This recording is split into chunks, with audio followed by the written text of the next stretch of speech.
All right, well, I think I'll get started on my spiel. And that'll give us a little buffer time for others to come on in the door.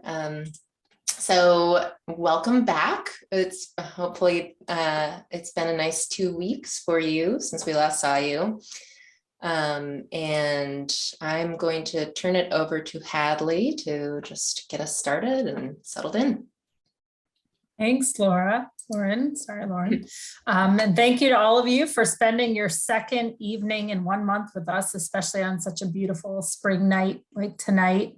We're really looking forward to tonight's meeting as we're going to hear your feedback on everything we presented last week. And I'm looking forward to a really kind of group discussion on the information. We're going to most of the meeting to hear from you and allow you to discuss with your fellow CAG members some of the information.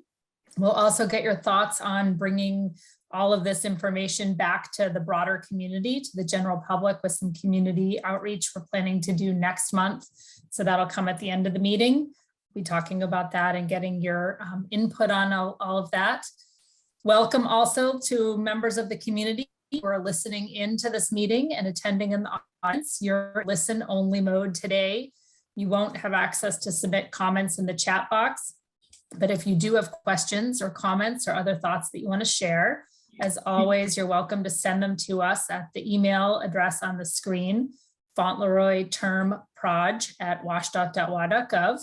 And we log all of those comments and questions and thoughts and share them out with our advisory groups and with members of the project team and other WSF staff regularly. We're keeping a log for throughout the whole history of the project. Laura just put that email address in the chat for everyone to see. So go ahead and click on that and share your thoughts if you have them during the meeting. I'm going to hand it back over to Lauren, and she's going to cover some logistics for tonight. Thanks, Hadley. I know we just went through this, so I'll try to keep it short. Just a reminder that these meetings are recorded and will be posted to the project website for anybody who couldn't attend live. So I'll just reiterate a few details. As Hadley said, members of the public in attendance are in listen only mode tonight. But CAG members have the options to turn your cameras on, unmute, use the chat. So just remember to mute while you're not speaking, and you're welcome to turn your camera on if you're comfortable with that, but you are by no means compelled to do so. If you have technical questions, you can chat directly with Scott, our tech support hero, or call and text him at the number shown here, 206-979-8721. And during our discussion periods, we will once again be using the chat and the raise hand tools for your participation. We'll read out comments that are made in the chat. So if it's too much to keep track of that, just know that that all makes it into the verbal conversation as well. So we're just going to do a quick test to make sure that everybody's chat box is working and turned on to the everyone position. And just write in your name, the community that you represent, and one thing that you can see in front of you right now that is not your computer or device.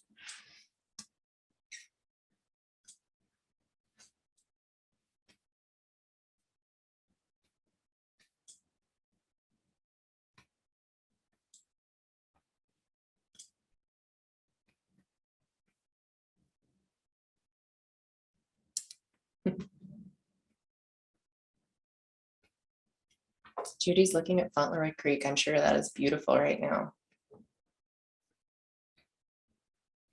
The sun reflecting on my bedroom wall. That sounds nice. Beautiful sky, inspiration wall. Sounds like you're in some nice environments here. Very nice. Oh, thank you. It's nice to get a little snippet of where you're all coming from. I am looking at a rock painted with an orca whale right now. All right, if you are having trouble entering anything into the chat or seeing the chats come up, be sure to get in touch with Scott. And probably you'll want to text him or call him if you can't use the chat. So once again, members of the public will be able to see chat messages that CAG members send only when you select everyone. So please send messages to everyone unless you're trying to chat to a specific person. One example of when you might do that is to Laura Labissinier Miller, who is moderating questions and comments again tonight. So you can send your questions and comments in the chat to everyone, or you could send them to Laura directly if you prefer that not everyone see it. And we'll read everything that is sent through the chat out loud so you don't have to track it. And if at any point we're going too fast or you didn't hear something, please let us know in the chat and we will happily circle back. And if you're not able to use the chat or don't want to, please feel free to unmute and share aloud. We'll have lots of discussion time today. So quickly, our agenda today, we have a little bit more time reserved for Q&A about the draft alternatives and level 1 screening questions. And we also want to touch base on the information that you requested in the last meeting, which we sent over email yesterday. And then we'll move into a conversation where we're mostly listening to your feedback on the draft alternatives and screening questions.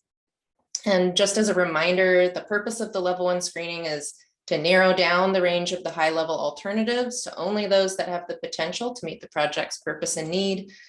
Our goal is really to have a reasonable range of alternatives to move into level 1 screening and screening questions that align with the project's purpose and need so we can move forward with the screening.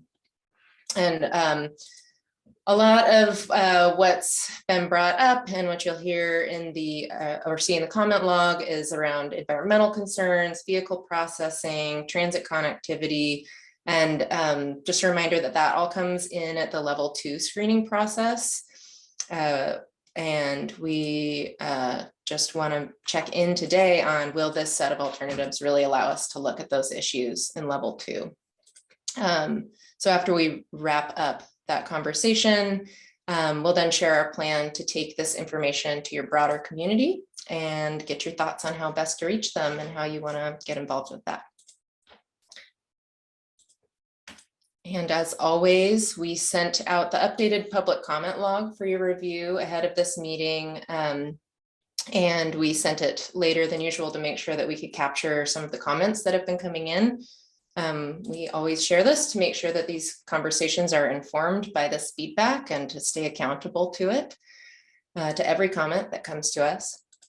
So since our last meeting, the West Seattle blog did post the alternatives and screening questions. So we've gotten some community comments back via our project inbox. And we wanted to share a few of the themes that we're seeing so far from this. We plan to consider this input along with what we hear from the public meetings, which we'll talk more about, that will likely be toward the end of April. So these are just some themes we're hearing about, wanting effective traffic control and traffic reduction around the terminal. Got some reactions to the Lowman Beach and Lincoln Park locations, alternatives. Increased dock capacity came up in a number of comments, as did simultaneous passenger and vehicle loading and overhead loading, maintaining levels of service, specifically related to the dock location. Transit and multimodal connections, wanting to make sure that those are accounted for, and we heard a bit about environmental impacts. So are there any questions about the comment log, the comments that you saw, if you had a chance to look at them? I know you haven't had it for very long. And does anyone have comments or thoughts about what we've been hearing? Okay, I see Judy, your hand is up. Go ahead.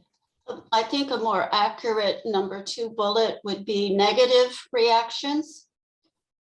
I don't recall reading anything that was positive. Thank you. Yes, we've heard some comments about folks really caring about that park location and yeah, not wanting to see the terminal moved.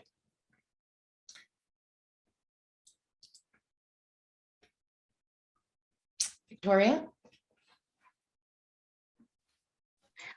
I think the conversation about overhead loading gets some attention because the actual numbers of walk-on passengers is rolled into the number of car passengers as well. So the number presented publicly seems a lot higher than what it actually is. I'd like to see that carved out so that the public is aware of the actual low number of walk-on passengers at this dock.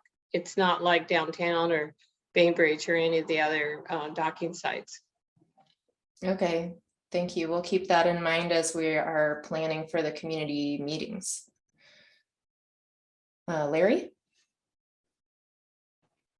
I see a lot of folks who seem to be a little maybe misinformed or alarmed about things. I see conflicting information too. People who are like, look, thanks for, all the outreach. I'm somebody who lives in the area and I'm worried about impact to view or impact to, more traffic or whatever. And, somebody will say something, anger about stacking, and then not really acknowledge that the whole point of this project is to really help with a lot of the things people are complaining about. And then there's a lot of complaining about sort of, view impact and that sort of thing. And I get it. But again, this is a facility that's been there long before even the probably, the 80 and 90-year-old people who live near there and who are, rightfully concerned about impact. But also, I think that a lot of this is based on just sort of speculation. This is going to impact, my view or not. And so I think more information around that sort of thing earlier might be helpful for them. But also, I think that the reality is, you hear comment, you're hearing, of course, comment, there's going to be the NIMBY comment. I see a lot of involvement from NIMBY folks who live right by the facility.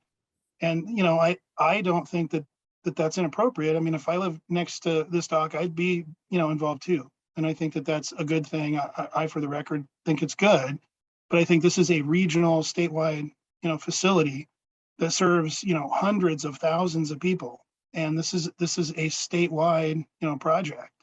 And so that should be balanced. I would hate to see, a vocal extreme minority sort of derail something that serves, hundreds of thousands of people and is actually vital to, our economy. So, I think more information in general would be good, but I think to come back to not make, I'm not trying to make political statements here. I'm on the other side from Kitsap. And I think that,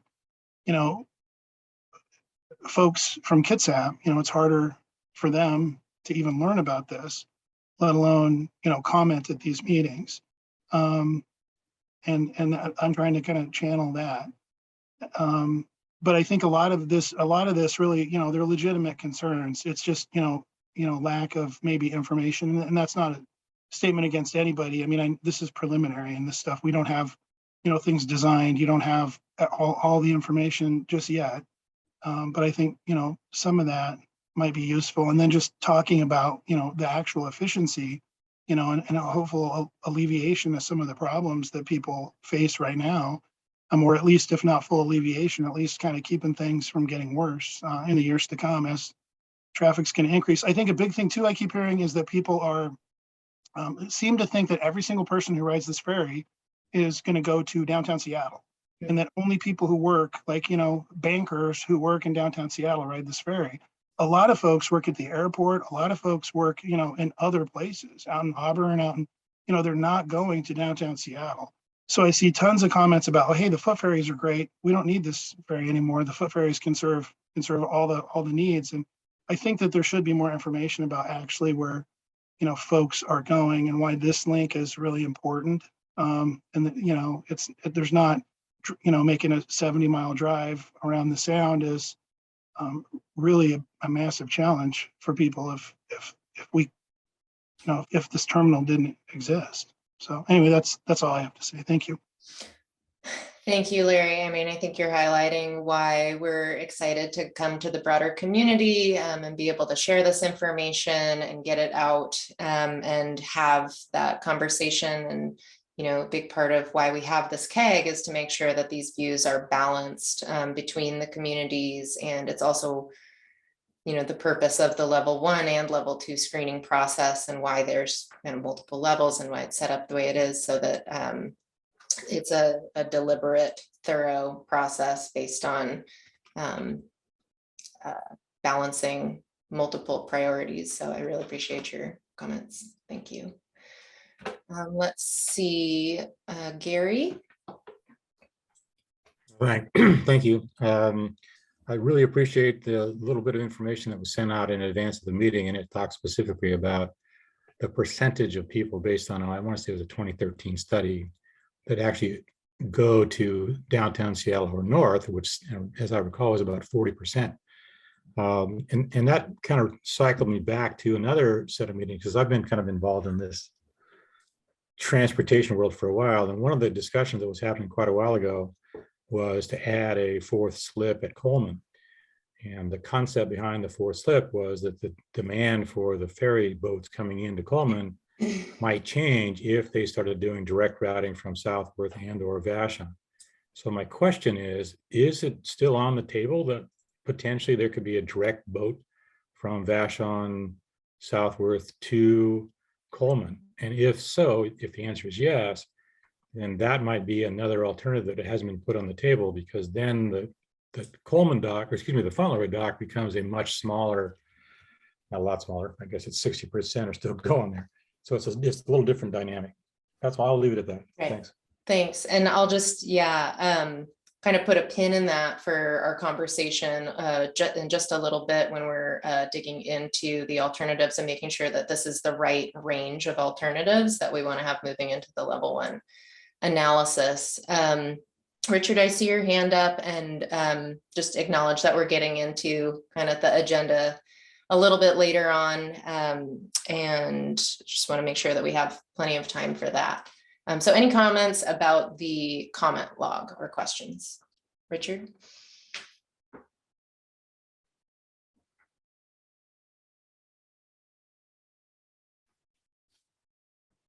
Looks like Richard might be having a hard time unmuting. I'll pass it over to David for now, and Richard, when you are able to unmute, you just let us know. Can you hear me now? Yes, we can. Did you have a question or a comment about the comment log?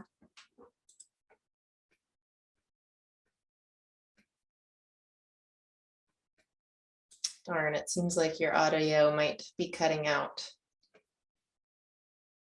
Hello, can you hear me now? Yes, we can. Can you hear me? Yeah. Okay. I don't know what's going on. It's going in and out. Anyways, I just wanted to add to what the gentleman before last kind of said. And I've, lived near the West Seattle Ferry Dock for many years until I moved over to South Kitsap in about 20 years ago. But when I purchased my home near Lincoln Park, I realized that it was a state route, even way back then. So I do think there has to be a balance, and it is a regional route, and it's been a designated state route since the ferry first opened. And the other thing is that I wonder about reducing congestion in West Seattle. As I ride, it always seems like the backup is really more about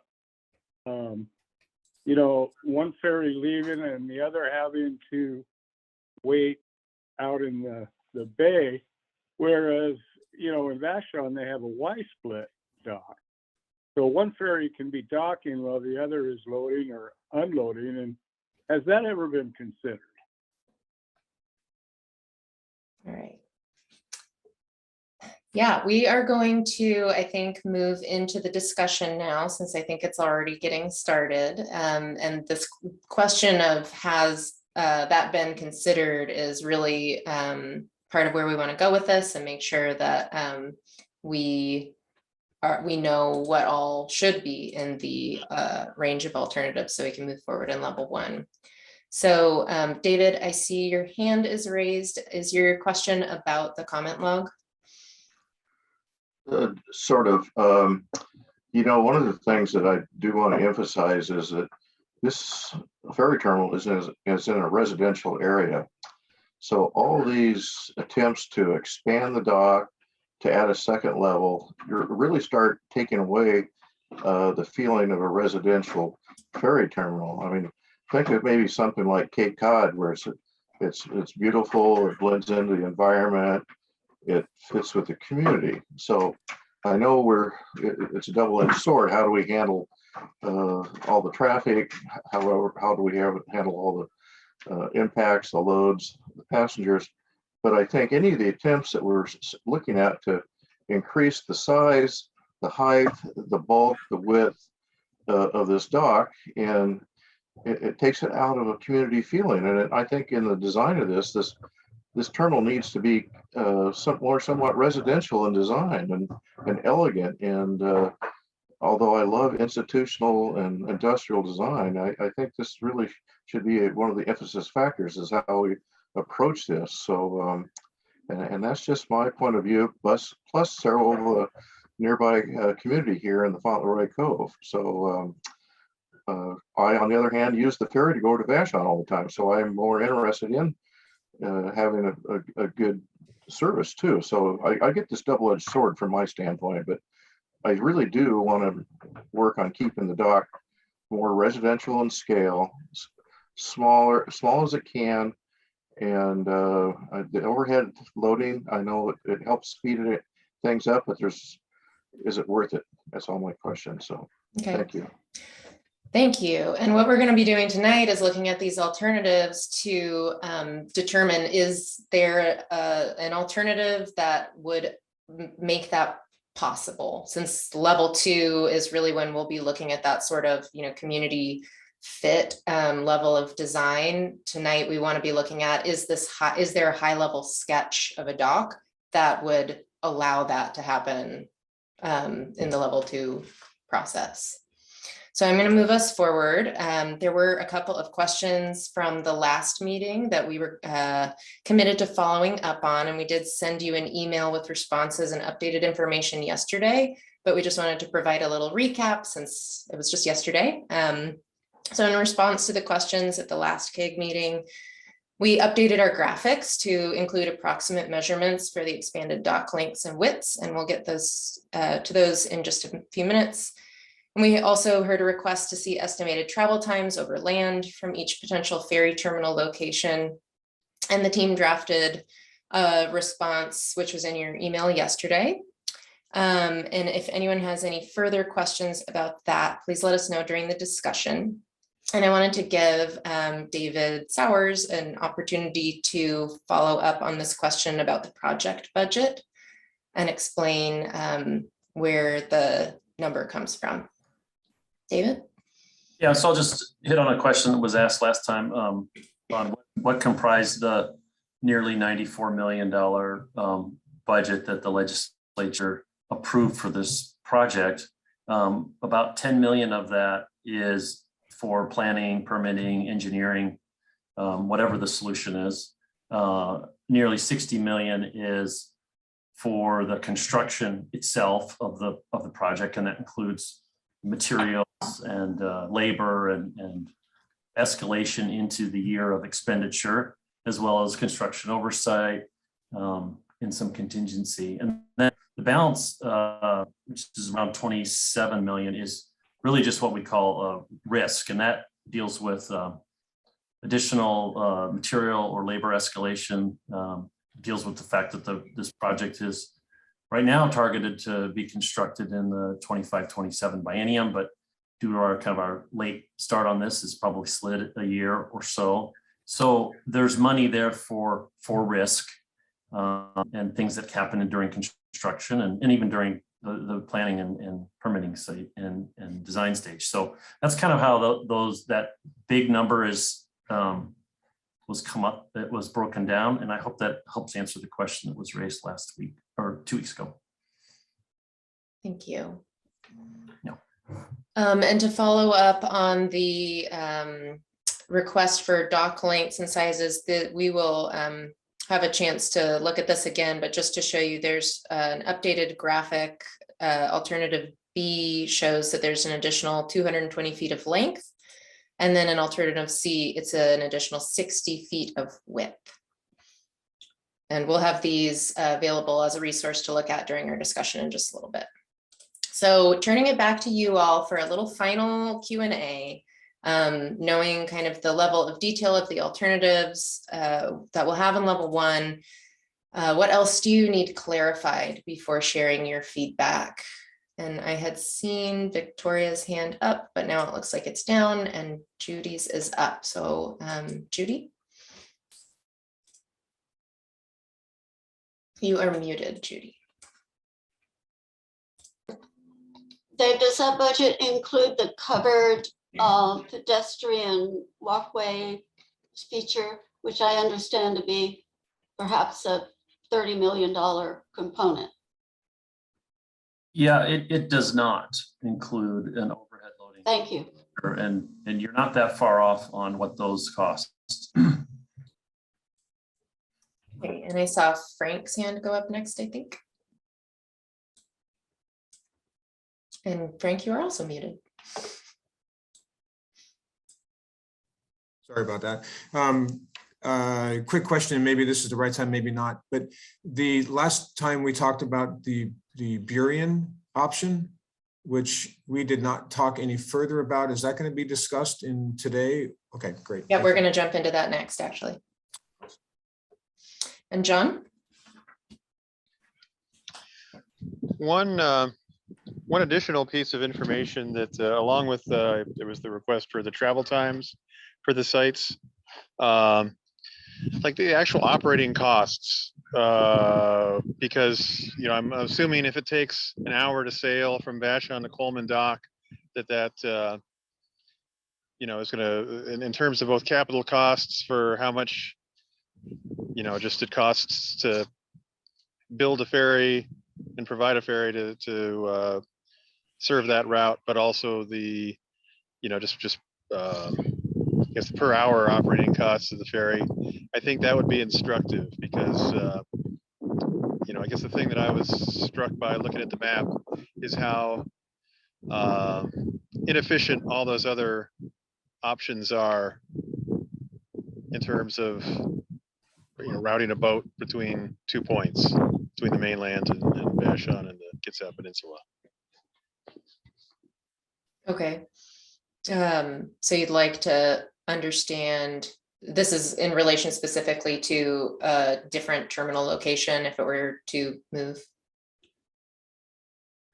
the operating costs? Yeah, that's well, right, because I guess there's operating costs like per hour costs for fuel and crew and terminal staff, which I guess wouldn't change, but the crewing. But then also if providing the level of service, right now it takes 3 boats. I mean, what would it take? Like 5 boats, 6 boats to serve if Coleman Dock was the terminus, and how much of a cost that would reflect just to provide the same level of service at a different location. Okay. I think that's going to take us into the next portion of our discussion about the location siting. And so I think it's a great time to move into that. Oh, I just saw 2 hands that were up go down, perhaps because they were also getting into that conversation.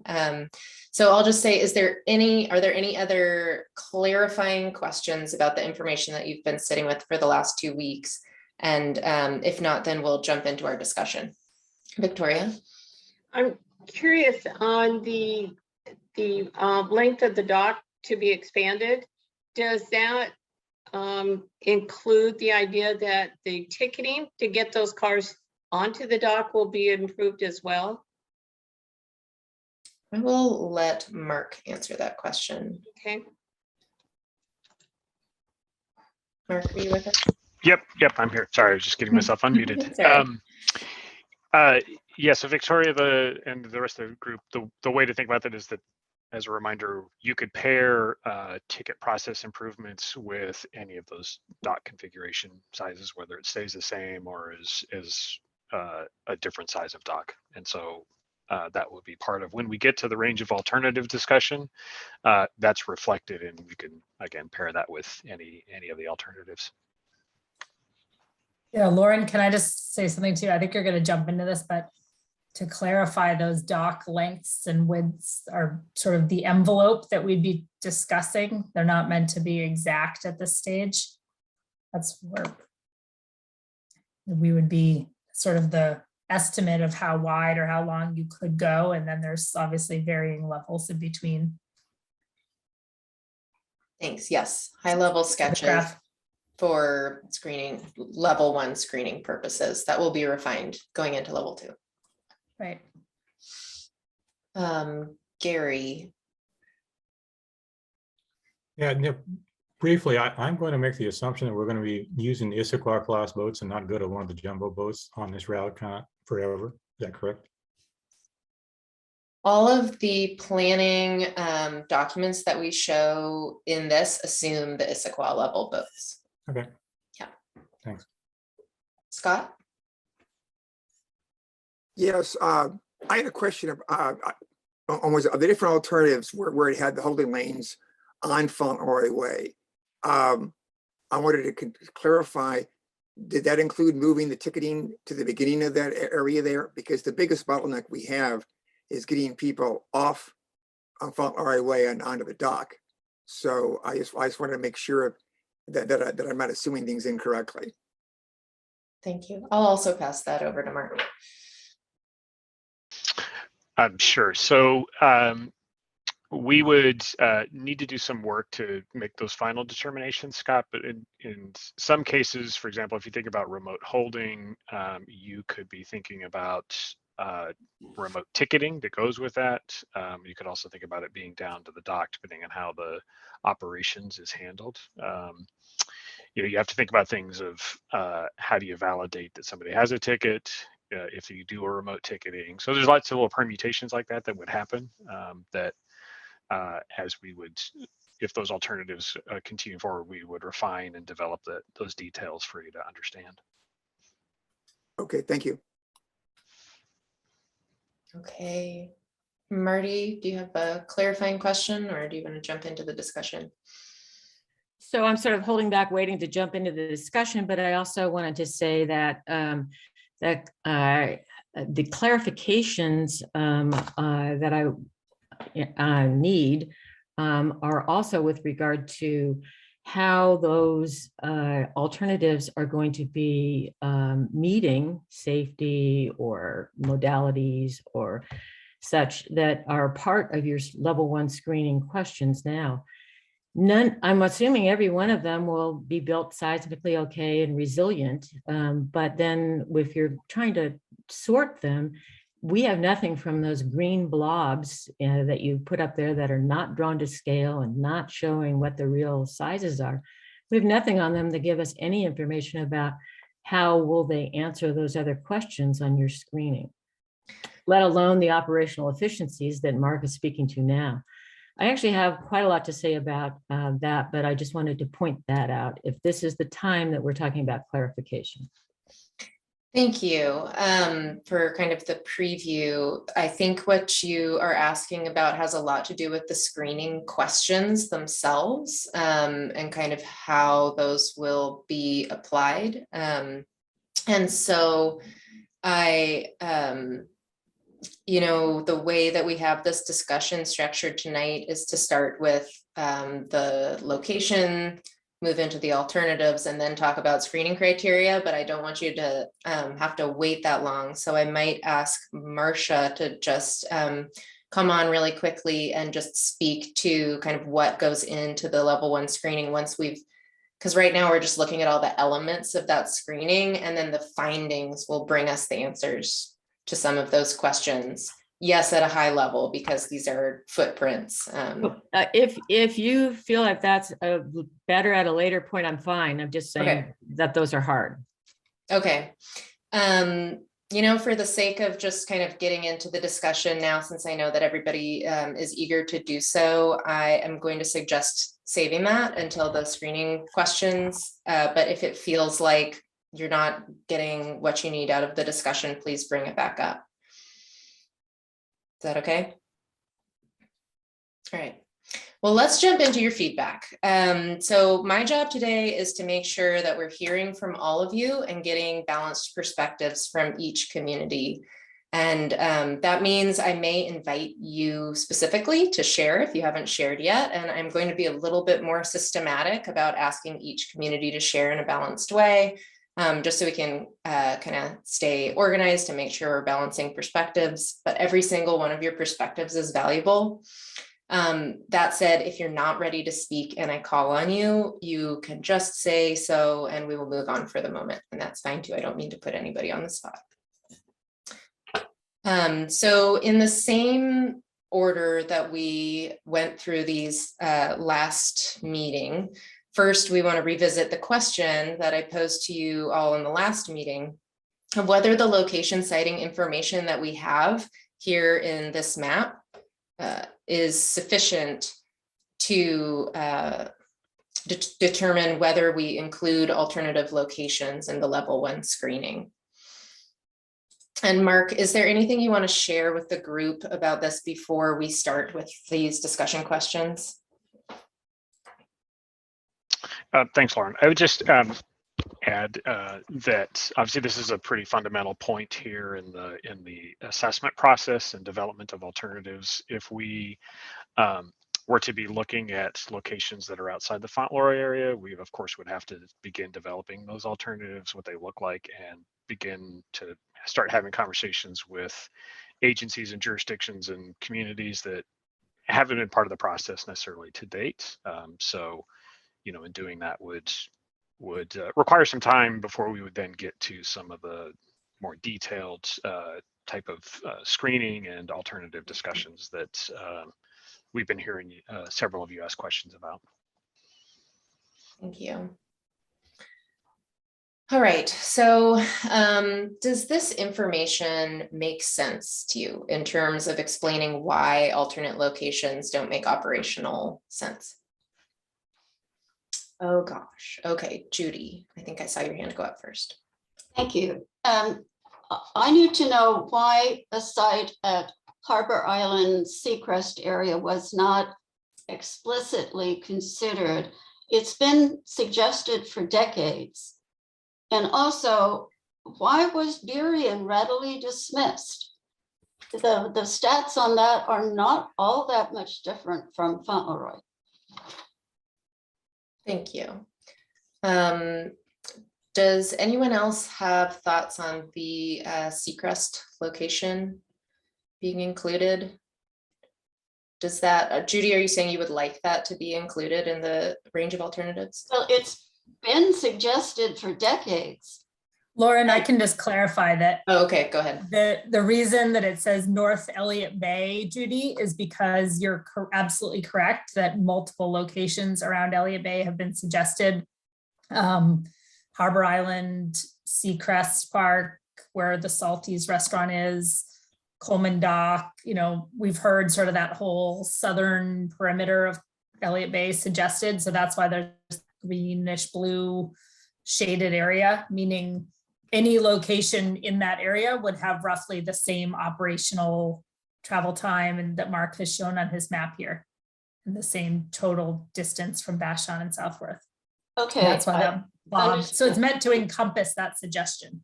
Okay, I understand that. Then from the community's perspective, it's been a very specific suggestion for a long time. And just saying Seacrest would help in terms of your public relations here, that you did consider Seacrest. And Burien? Why was Burien just passed over? So Burien is included in this map. And the question is, so this isn't like the decision has not been made at this point. We're really asking, is this information sufficient to make a determination of whether to include alternatives at these locations, including Burien? So when will we see some option for Burien? Well, the question is whether we want to develop alternatives at Burien, given this kind of general travel time information that's on the map here. Well, who is we?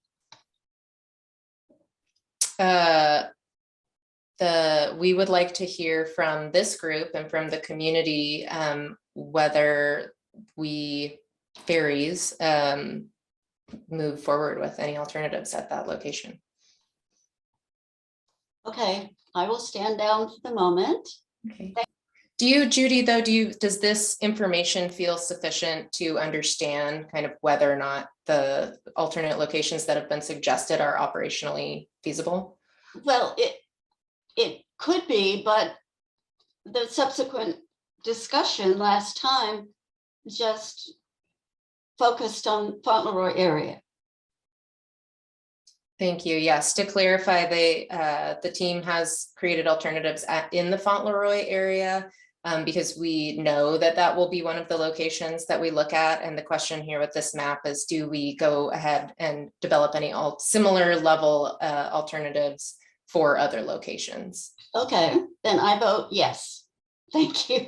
Okay, thank you. What do others think? Should we, is this information enough to make that determination? And I'm sorry, I'm not totally tracking whose hand has gone up first. So I will call on Fletcher, who has not spoken yet. I just want to say, for especially these other locations, like the Fauntleroy location has rapid ride, and I think just like transit connectivity would be important to look at for the other locations, just to make sure that you don't lose the ability to, and that might be something, you know, Metro could weigh in on with the other more technical group, but I think like for Burien or you know, the Salties area, it's like make sure that you're not losing the transit connectivity. Okay, is that something you feel like you need to know in even given the kind of operational reduction in service that it shows on the map? Well, I think, I mean, like maybe not for, I mean, like Des Moines, not if it's kind of ruled out, like maybe Des Moines is too far. So, you know, but it just for Burien, I mean, I'm just not sure on the map, like what roads that hooks up to exactly. And whether, I just feel like that should be a criteria, is just, does Metro think they could provide transit service, you know, to that location in, you know, something comparable to what they have at Fauntleroy. Thank you. Yeah, so the level 2 screening will include that sort of level of detail. And so what we're needing to decide is which alternatives advance that far. And so we will get information for all of the alternatives on that. But if we decide not to look at alternate terminal locations that are on this map, then they wouldn't have that level of analysis. All right. I'm also seeing some comments in the chat, which I want to read out loud. So Scott Harvey says, yes, the information makes sense. And John says, I do not think there is enough information for my previous comment about needing fleet capital and operating costs. John, I'm going to ask you a little bit more about that in just a moment, but I see Michelle's hand has been up for a little while. Right. So I do think there's, I think it's worthwhile to look at these other location options. I think there are pros and cons of everything here. I do like the idea of the area around the industrial part of Jack Block Park, Salties area, because there's a density in that area that's not solely residential. That's one factor. And also because it could connect to a potential future light rail spur that would become sort of a transportation hub connection point in that general area. You could go multiple directions from that point forward. Then the other thing I think is that Burien to me would be a little bit farther away without having that industrial connection with current, you know, the current residential area down there doesn't really allow for that. It would be like starting all over with another Fauntleroy location, in my opinion. Now, the concern I would have about trying to start something altogether new up around the Salties area or Jack Block Park would be there is no infrastructure there, and how would that work with our budget? So That's a con, but a pro for keeping it at Fauntleroy is going to be there's a certain amount of existing infrastructure there. So my overall question would be, is the budget based on that and using that infrastructure versus maybe it's pie in the sky. Nobody knows the exact dollar amount, but I'm assuming it would cost a lot more to start over in a completely new location. So that would be something would have to be studied further. So I do think that area would be worth some study before it's ruled out altogether. Okay, thank you. Do others have thoughts on including Jack Block Park? Does that sound useful to others? I agree with that.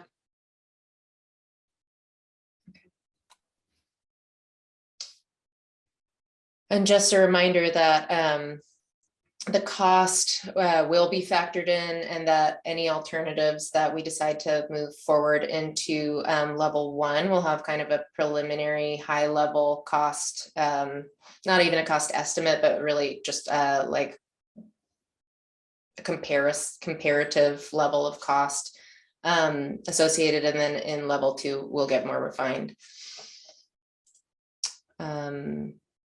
So it sounds like Victoria agrees. Is there anyone who, so Frank agrees with looking at Jack Block. Is there anybody who feels that isn't the right thing to include? This is Scott Harvey, and I totally disagree. North Elliott Bay is not an option. The travel time, the departures, it would totally crush Southworth and Vashon. There's no reasonable reason to go to live there. Okay, thank you. Got a lot of hands up. Susan, I'm gonna call on you next, and then we'll go back up to Michelle. Okay, yeah, I guess just from looking at this map, my reaction would just be to absolutely discount the downtown and Des Moines options, just purely on the amount of travel time that, you know, the increase in travel time. It just doesn't even feel logical to me to consider going into an option. I mean, if you're just trying to connect two places, why you would choose the longest route that you can. So I disagree. Thank you, Susan. And it looks like Devin in the chat is saying something similar, that just looking at the travel times, it doesn't seem to make sense to look anywhere other than Fauntleroy. And I will just note to please send chat messages to everyone if you want everyone to see it. And let's see, just trying to track all the chat and the hands at once. So Angus, go ahead. Yeah, I mean, I'd just like to point out, we came together and we formed, effectively a mission statement. And key to that mission statement is efficiency of the functionality of the triangle route. And so it really seems fairly obvious what the most efficient solution is in order to deliver really the priorities of Washington State Ferries for serving this route. The other thing I'll point out is it's fairly obvious that there are contingents here. There are kind of hyperlocal contingents concerned with view and preservation of view. There are neighborhood contingents concerned with traffic impact and maybe a little bit of a change of feel of the area.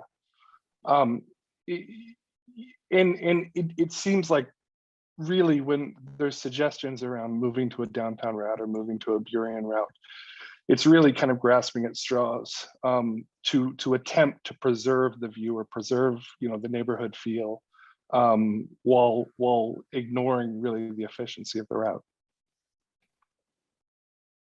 Thank you. Gary? Well, I actually tend to disagree, because if we're going to look at this in a holistic manner, and I'll make a comment on that in a second, it strikes me that rather than driving everybody all the time to Fauntleroy, if you could say, hey, we could do a direct route to SeaTac and then have a direct route to Coleman. The Coleman dock's there. and then have another dock built somewhere south, which would then split the ridership into two parcels. It makes a little bit of sense. My challenge is that right now, based on about 20 data points that were being shown here and a little bit of discussion, we're trying to give you what I would consider a gut reaction to what we think would be the best approach to try and weed out at this level. And if that's what you're looking for, that's what you're going to get. You're going to get a gut reaction. Yeah, I think this is good because my gut says this, or I think it's good. I don't like this because my gut says that, or my intellect says this. I don't know if that's really a quantitative measure of trying to come up with this decision. Thanks. Thank you.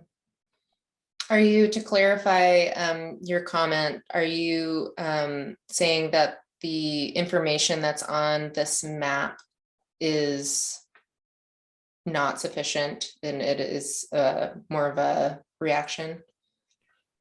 Well, I think the information on the map is interesting, but it doesn't actually tell me what the crossing times are. And we specifically asked for what the difference in time was to go from, say, Vashon to Burien to downtown.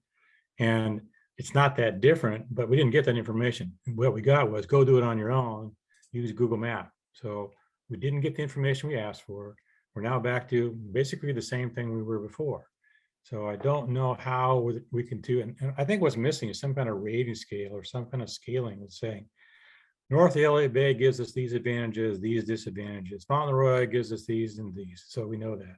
And one thing that's not on any of these discussion is, although I think someone mentioned it, is, yeah, let's say we pick Burien, pick a place. This is not 5 years from now you can go to Burien. This is 15 years, or at least 10 years before you can go to Burien. In the meantime, the dock needs to be repaired. So this discussion about relocating the terminal seems to me to be a long-range planning discussion, not how we deal with this particular terminal. I don't know we can wait 15 years on Fauntleroy. Does that answer your question? Yeah. Yeah, and Hadley, do you want to speak to kind of the long-range plan element, or yeah? Sure, and just also to clarify the idea of splitting the route, running some part of the route to Coleman Dock and somewhere else, that the long-range plan that we currently have, which looks out to 2040, shows that we have 3 Issaquah class ferries to work with for this route. And, anyone who's been sort of following news about Washington State Ferries knows we are very short on vessels. We are desperately short on number of ferries, and we don't have any new ferries under construction right now. And we're kind of need 16 new ferries between now and 2040. And that's a tall order for where just to cover the service we have today. So from a planning perspective, there aren't any plans to increase service for this portion of the ferry system or to add additional vessels to this route. So I just want us to kind of keep that in mind, to be realistic, that we're using the 324 class Issaquah ferries. And that's what Mark's map here is trying to show, that your travel times would increase and that your number of trips would decrease the further you went. Rather, I heard some comments sort of saying maybe we could just add more ferries to the route, or have some ferries go one direction, some go the other. It would have to be done with those 324 car ferries. So I just wanted to sort of clarify that for those who aren't familiar with our 2040 long-range plan. And then to the idea of, a long-range planning process, we do update our long-range plan fairly frequently, at least once a decade, although we're planning to do it more frequently now and kind of keep it more as a living document. So the last one came out in 2019 and looks out to 2040, and we'll be beginning a long-range planning process in several years to look even further out than that. And that can certainly be something that's discussed, future planning opportunities for this part of the system. Does that help, Lauren? Yes. Well, does that help? Yeah. Anyone have any questions about that? Yeah. Well, I'll just jump back in because I think you're absolutely correct. We're not planning on adding more boats to the fleet since we're already short on boats. But that doesn't say on a 3-boat route, if you take one of those boats or 1.5 of those boats and run them someplace else, you don't add any more costs for boats. It doesn't fit into your long-range plan, but you're already looking at driving the same number of boats to different locations. So that option seems logical to me, but I'll let you guys figure that out. Thanks. Thank you. John, you've left a couple of messages in the chat. Do you want to share your thoughts?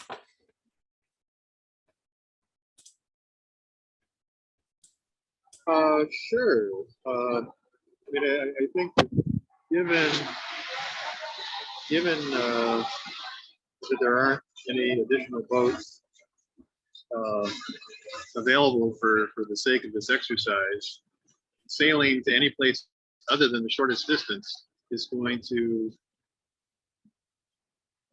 involve a substantial reduction in the number of sailings. And it makes no sense to move vehicles in batches of 124 at a time by boat for an hour when you can just take them across the shortest point, which is kind of, if you look at that map there, where the terminal is now, and travel by road. As a West Seattle resident, I'm not especially keen on competing with folks coming from Southworth and Vashon if I'm trying to get into the city or wherever. But I mean, it makes no sense. And it just makes, to me, it makes absolutely no sense to divert a couple ferries downtown, because the effect is going to be negligible for reducing traffic. The West Seattle Bridge corridor, I guess, pre-bridge closure, it's like 100,000 daily trips. So reducing that by some increment of 124 is inconsequential. Thank you. I'm gonna mute you. I've got some background noise there. Sorry, Judy. And let's see, I'm going to call on some of you who haven't shared yet. Let's see. Anna, are you? I saw Anna and now I don't see Anna. Oh, Anna, there you go. Hi. Yeah, I'm here. Yeah, just my comment about the map and understanding that we only have 3 boats. I think it would be a huge loss if we had less sailings per day. So that would mean, reduced service overall for all 3 communities. And I understand Burien might be, maybe a consideration that it would be slightly less service, but it's still less service than what we're offered today, which for me during peak times, commuting times, already isn't sufficient, or it's not enough, or I shouldn't say it's not enough. It's just, I would wish for more, right? Like not having to wait an hour and a half during rush hour. So if you want my opinion, I think we keep it at Fauntleroy. But my personal opinion, Burien would be more convenient for my commute. But again, it's not about me. It's about all 3 communities. So all 3 communities in mind, I think Fauntleroy is a logical choice to keep it there. It's where it's always been. It's geographically, it's the shortest route. It's going to offer the most service with 3 boats. So that's kind of where I stand at the moment. Thank you. Emily? Yeah, thanks. I made a brief comment in the chat, but just kind of reiterating what a couple people have said. Kind of wondering if the full cost of, so if one goal here is to, either maintain the level of service, so meaning both service from Washington State ferries and for other modalities, and, connecting transportation. If that 90 million includes the costs of, say, partnering with Sound Transit to, or Sound Transit or Metro, or, to get bus service to the places that would be needed, just to maintain the same level of, intermodal access that Fauntleroy has right now, even with its limitations. So I guess, would that budget include costs for other transit agencies as well? And then I really also kind of would like to amplify the comments about moving the ferry terminal to an entirely different location, and the, extension on the timeline that would involve, and taking into consideration just cost of Washington State Ferry's labor and staff time that would be involved with all the negotiating and, you know, kind of politics involved with moving a ferry terminal to a new community. So I think that's about it. Okay, thank you. So the information here on this map, yeah, these locations have not been assessed for cost at all. And the proposal is to, or the idea with this map is to use operational criteria to decide whether or not they are viable enough to even develop alternatives at and develop cost estimates for. So that is, it sounds like, does it feel like you would need the cost information in addition to this? No, I don't think so. I guess, yeah, getting to sorry, I was kind of, you know, reaching outward again, but focusing on the question that you're asking, if this information feels sufficient, I think it does for me, just because I think that the additional time and dollars that it would take to make these alternative locations viable will be really significant. So it also feels to me like keeping the terminal at Fauntleroy is the most kind of viable option at this point. Got it. Thank you. Devin, do you have any comments that you want to share? I know you've left a few in the chat. Yeah, I just also have to, just looking at the information, it just really seems like Fauntleroy from an operational sense just is the only one that really makes any sense. And also thinking from like the transit perspective, there already is quite a bit of transit connectivity at Fauntleroy, and obviously there could always be more. But I think the biggest thing is just the frequency of sailings, that if you only have 3 boats, could only happen at Fauntleroy, because if you want people to take transit, frequency is key there, because you have to make transfers and stuff. So the more often you can get boats sailing, the better that aspect is going to be. So kind of with all those pieces together, just really looks like Fauntleroy is clearly, with problems, but it's clearly the best option of all of them. Thank you. Let's see, is there anyone from Vashon who's representing Vashon or Southworth who we haven't heard from yet?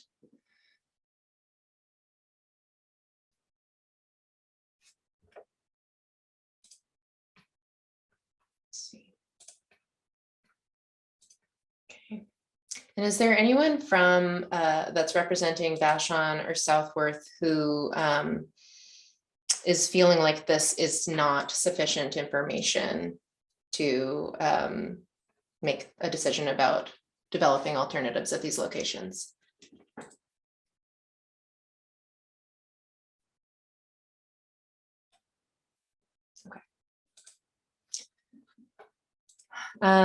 Richard shared in the chat that he's heard many people that commute on the ferry and have seen one of the biggest issues is the difficulty and bottleneck getting on the dock and on a ferry. And we've seen pre-COVID sailings to Southworth direct go on full.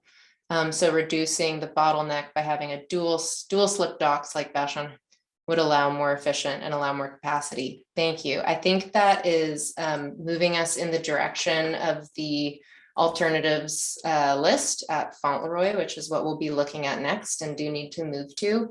But I do see that, Gary, you've patiently had your hand up for some time. So I'd like to give you the floor. Yeah, I think we're good. I'm going to take it back. Thanks. Okay, thank you. Is there anyone who has a comment about the potential terminal locations map? Frank. Lauren, and I'd just like to say, I looking back on the purpose and need, the operational efficiency is based on the safety and on all these other criteria. To discount any other options other than Fauntleroy, and I'm not saying Fauntleroy is not a viable option, but to discount these other options just because they're longer travel times. I mean, we've taken time to develop the purpose and need. We've taken time to get to that point, and to just discount that. I mean, at Jack Block Park again, or any place else, you might have better, you could possibly have better access or connectivity to certain things and or mobility. And so I'm just making the point that, you know, to just dismiss it because now all of a sudden it takes longer is maybe a little bit disingenuous to the process of trying to find the best option. Now, if that's solely what the option is based on, or what their criteria is based on, then that's fine. Let's admit that that's the issue we're trying to find, is just a shorter sailing distance. Then, okay, that makes sense. So just a comment, and I apologize if that was offhand. No, thank you, Frank. Anna?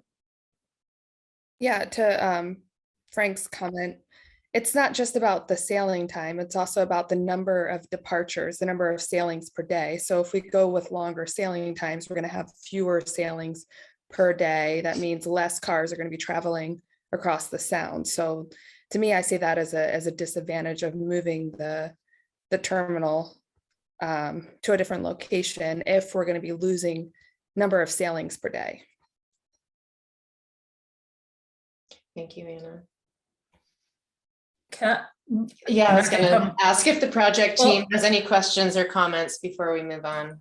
No, I don't have a question, but I think Frank's making a good point, but I don't have the purpose and need in front of me. So I'm wondering if Marcia, while we're working on this, you could find the purpose and need and maybe pop it in the chat, those purpose statements, just so that everyone can have in front of them what the purpose statements about operations and meeting sort of the operational structure of the route, and what Frank was talking about, the safety and some of those others, just so everyone has it in front of them.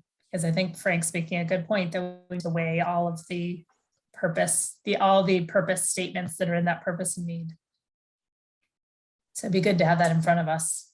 If somebody can find it. Certainly, I've got it right in front of me, so I'll see if I could copy and paste it into the chat. Thanks, Marcia. Thanks. And then it looks like Laura may have beaten you to the punch. Oh, she's already, yep, she's okay. I should have known. Thank you, Laura. We always have it open.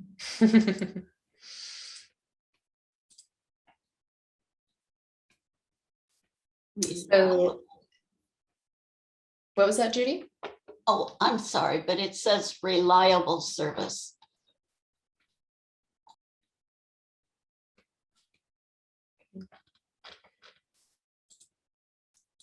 Is there other information related to these that you would want to see for these locations to make the determination? Larry? Yeah, I mean, I do have concerns, particularly about the Elliott Bay connection. I just feel that's, for Kitsap anyway, that's super duplicative of what we already have. And I think that if you remove sailing, at least from this side, you know, it's depriving folks of opportunity to, you know, to have a route. I don't necessarily feel that way about a possible Burien connection, because again, I think that there's an assumption on the part of a lot of folks that everybody who's coming from Kitsap is going to downtown Seattle. People will say that, and then they'll also mention, oh, hey, and the fast ferries are working great too. Folks need to get to this area and south. And I think that more of that information would be helpful. And I think if you can eliminate maybe at least the Elliott Bay from the map, and I think you could probably do that just with data. It would be, I think, useful to get, you know, current ridership and destination data if we could. I mean, if we have to. I feel like this, I honestly feel like this exercise is a fair bit beyond the scope. And I think that just the purpose statement sort of really should dispense with most of this. Just given that, you know, how long would it realistically take to create a new terminal? A decade, 15 years? I mean, this is essentially, in my mind, just sort of a way to delay project and kind of sandbag things, honestly. And now, you know, maybe I'm off base there, but some of this does feel like, you know, especially if we're talking about taking boats to downtown Seattle from this location, when we already have the Bremerton ferries, when we already have fast foot ferries, fast ferry connections. It feels, why would we do that?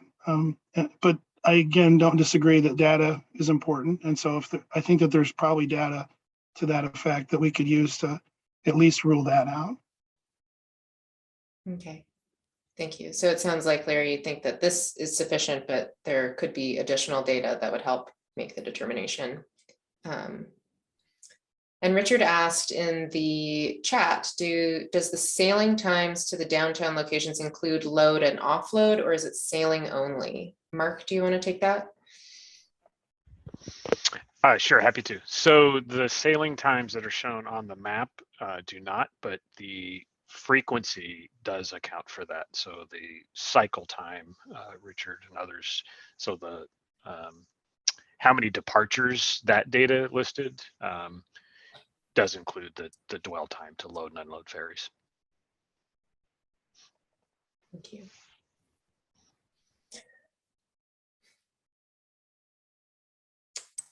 Lauren, maybe you're getting here, but I'd be interested in hearing the same questions you just asked the Vashon Southworth communities for Fauntleroy. Thank you. Yes, Vashon and Southworth folks, do you want, is it helpful to you to get any more information about the other parts of the purpose and need statement that Laura posted in the chat about these locations?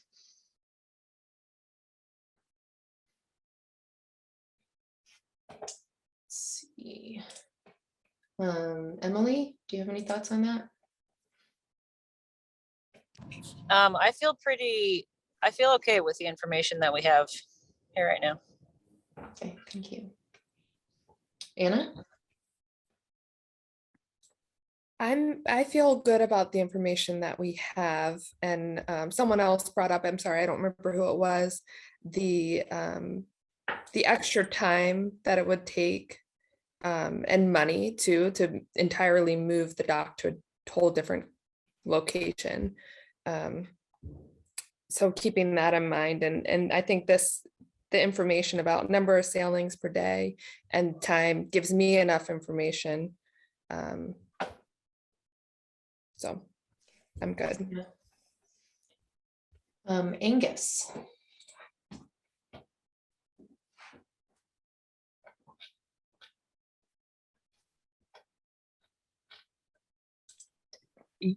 I'm sorry, the Sorry. question is. Yeah, do you need to see, or would you like to see any other data about these locations from the list of the purpose and need that Laura pasted into the chat?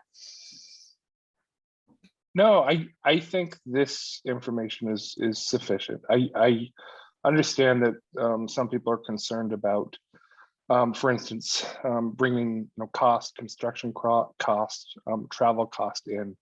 I think the travel times can serve to some degree as kind of a proxy for those operational costs, roughly linear scaling with the travel times. I think it's interesting that the total number of trips per day also includes kind of the dwell time and perhaps efficiency around loading. I think there's sufficient information here to make a location decision. Thank you. Heard from Larry. Who am I missing here? I know we heard from Devin. Devin, do you have any other thoughts on this, specifically about hearing more from the purpose and need? Nope, I'm good on that. Okay, thank you. Scott, any other thoughts? I'm good, thank you. Okay.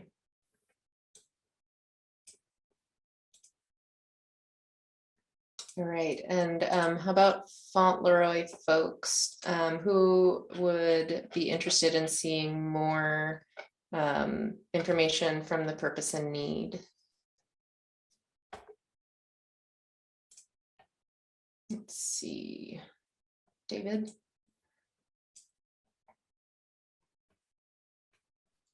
No, I think this is actually a pretty good representative of what our goals are based on the travel times and peak times. So it's well done. Thank you. Frank? No, I think I agree with David. I think this is, good enough information. I mean, yeah.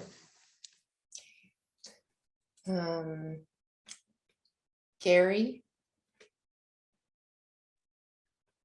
I think we're probably good, but I'm thinking ahead a little bit because if we're planning on doing more public input or notification in a couple of months, I'm curious how we're going to phrase the summary of this. We proposed basically 4 alternate areas. We looked at it, we had a discussion, and we determined that Fauntleroy seems to be the most efficient location. Seems like a pretty straightforward report. I'm not sure that that's going to be the answer people may be looking for.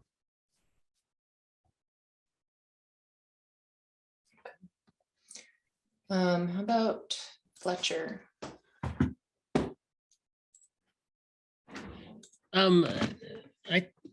I think in terms, I mean, I feel like this meets the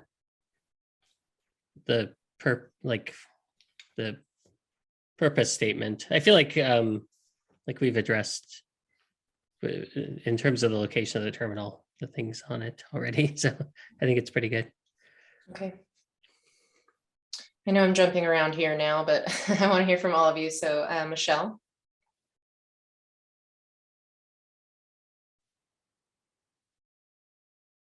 Do you need to hear any more information about how these locations meet the purpose and need, Michelle? Sorry, I thought I was off of mute. Okay. No, I think this is enough information for me at this point. Thanks. Let's see. Who am I missing? Victoria, any other thoughts? No, I'm good with where we're at right now. Okay, thanks. Marty? I think that Frank's statement was a very good one about how we have made this decision just based completely on efficiency and not on what gives us the most safe or the most multimodal. But I also feel that it is 7:18 and we have 2 more categories to go through, and it's really slow and it needs to go forward. This meeting, this discussion. Thank you. Yes, there's a lot of folks and perspectives that we are needing to hear from. So thank you for your patience. Susan? I'm okay with where we are. Thank you for checking in. Did I get everybody? Who am I missing? Judy? Do you have any final thoughts? It looked like you were wanting to move on. I need to move on. I mean, we've got less than 45 minutes. Okay, thank you. All right, let's move on. So we have all of our draft alternatives that were developed for the Fauntleroy area. And so these are the draft alternatives that were developed in Fauntleroy, including the 3 varying dock sizes, 2 new locations, or 2 alternate locations at Loman Beach and Lincoln Park, and a handful of alternatives for managing the holding queue. So Mark, do you have any kind of remarks before we jump into the discussion about these alternatives? And I'll just say I have all of the alternatives up here. I'm going to stay on this slide unless we need to go to a specific alternative to look at it. I'll be real quick. It's just, I think the West Seattle blog captured this well, that we were throwing a brainstorm set of ideas out there for you to start the conversation around, for all of us to start the conversation around. So just as simple as that, I want to hear your all's feedback on, is this range reasonable, or do you want to see some additional ones for us to take forward into that level 1 assessment?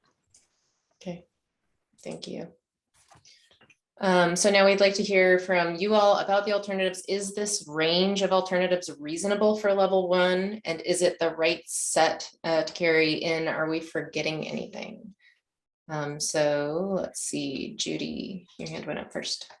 In my view, the alternatives offer absolutely no range. All presume that all boats serve all terminals all the time. None reflects a state commitment to reducing single occupancy vehicles, efficient ticketing, or effective traffic control. Clearly, the message from Fauntleroy is about traffic. And I see nothing in these alternatives that reduces traffic. It seems the state is prepared to serve all vehicles who show up.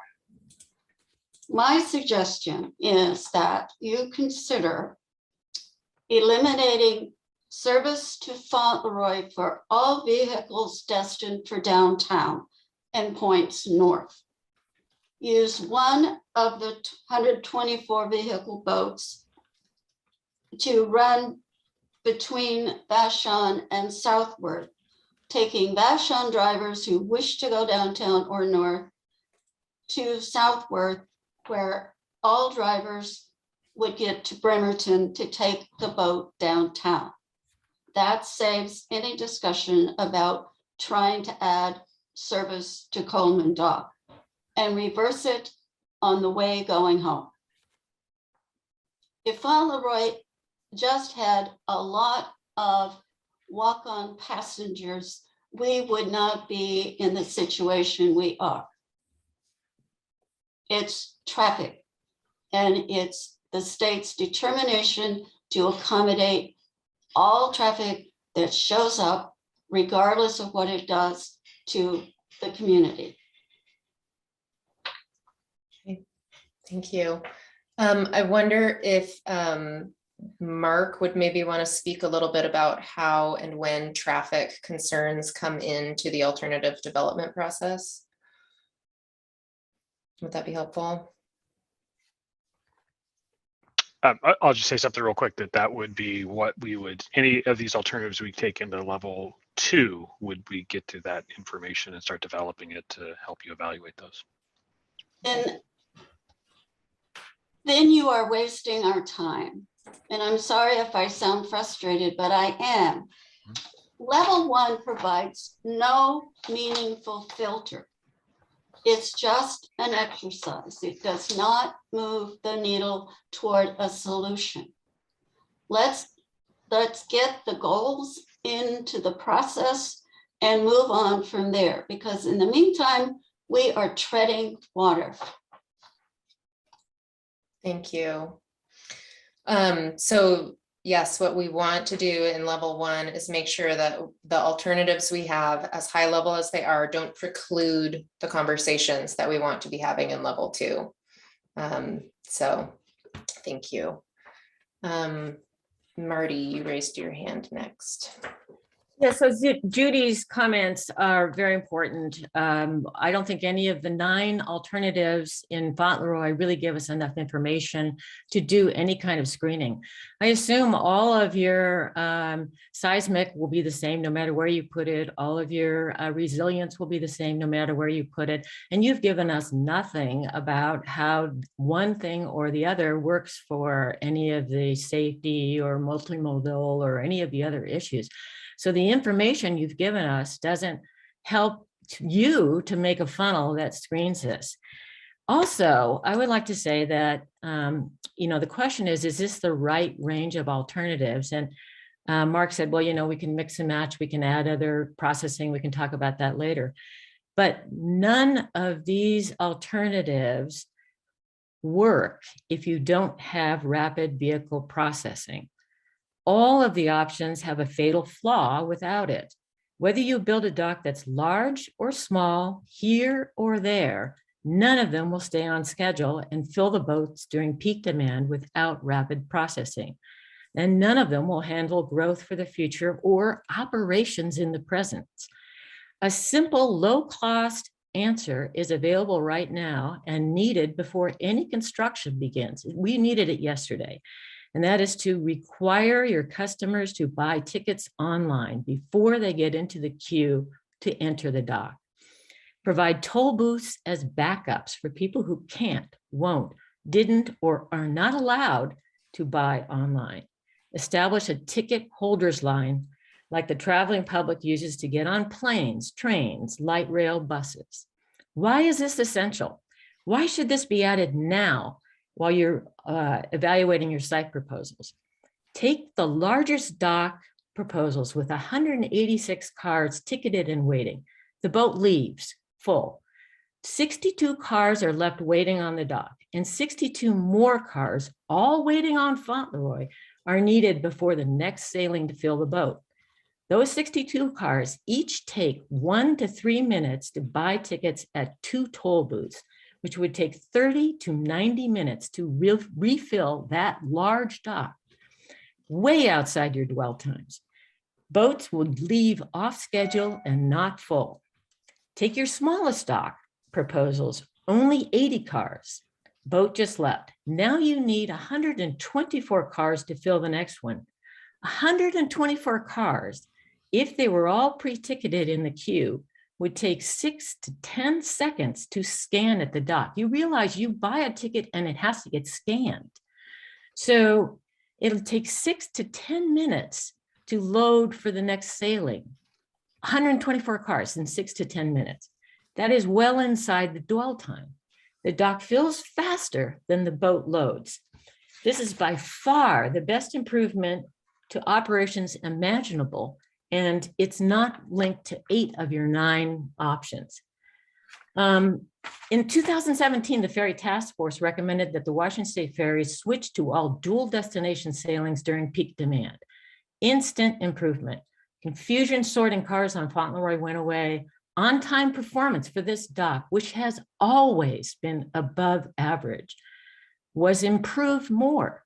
This dock, it is at 91 to 94% on time.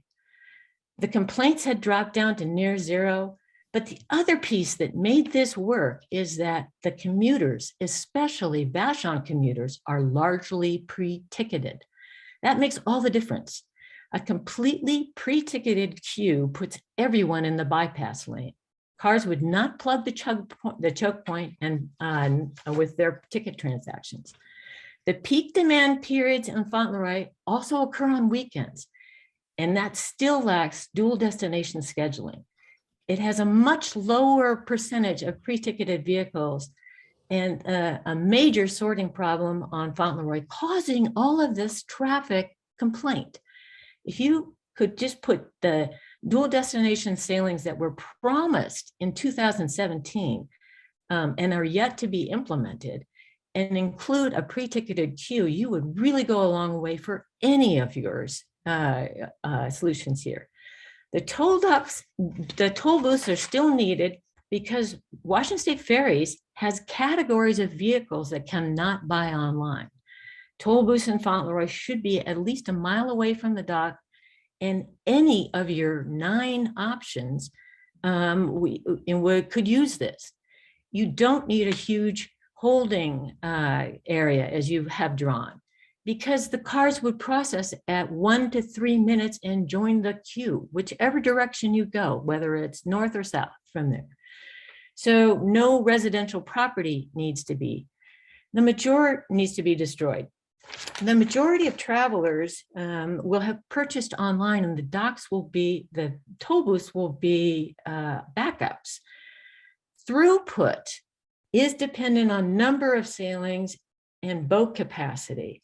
An additional sailing is not possible to squeeze into your peak demand period.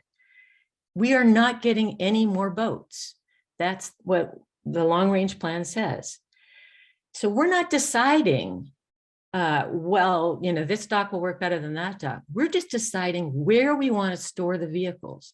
Do we want to store them over water, or do we want to store them over land during the peak period? 20 hours a day, this dock does not overflow onto Fauntleroy. Why? Because of the lower volumes during the non-peak hours. Boats leaving from Vashon on their smaller dock during their peak hours do not create problems with filling the boats or the schedule. Why? Because it's free to leave Vashon. There's no ticket purchasing.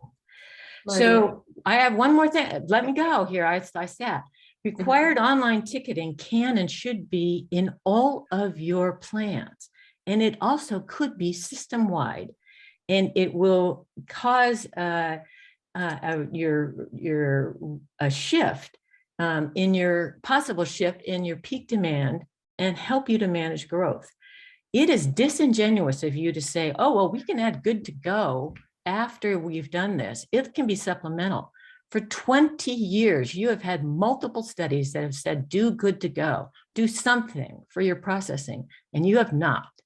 So I think the key thing to know is that you have it in your hands with this online buying, and you need to do that because everything else will fail, and you'll have all of these communities, all of them saying, why can't you give me better service?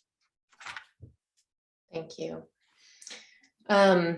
I really hear you feeling strongly about the need to include rapid vehicle processing in our analysis. And I wonder if Marcia would be able to speak to how and when that gets looped into the screening process, and maybe a little bit more about level 1 screening.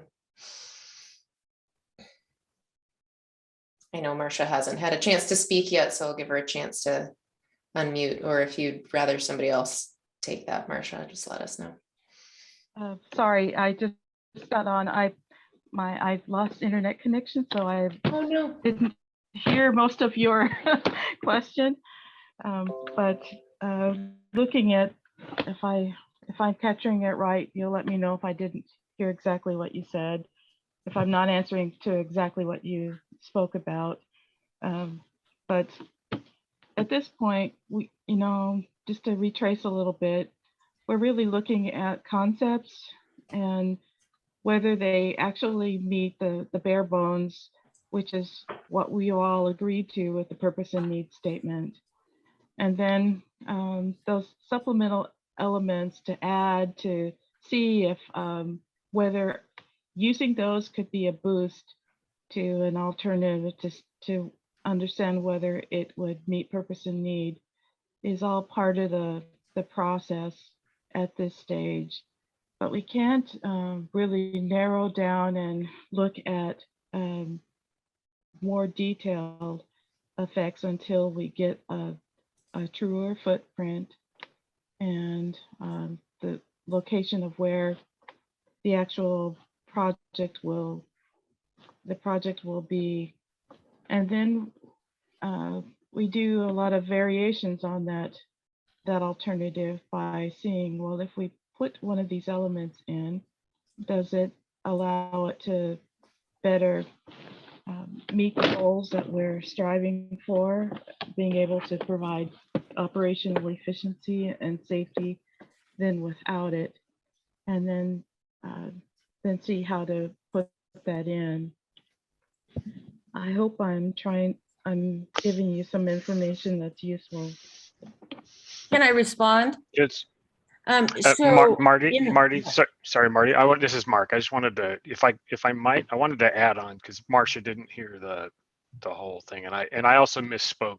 I didn't speak as clearly as I should have in response to Judy's question, which I also think relates to yours. So if I might go, because I had said about traffic information at level 2, I was jumping ahead to some pretty detailed information to bring back.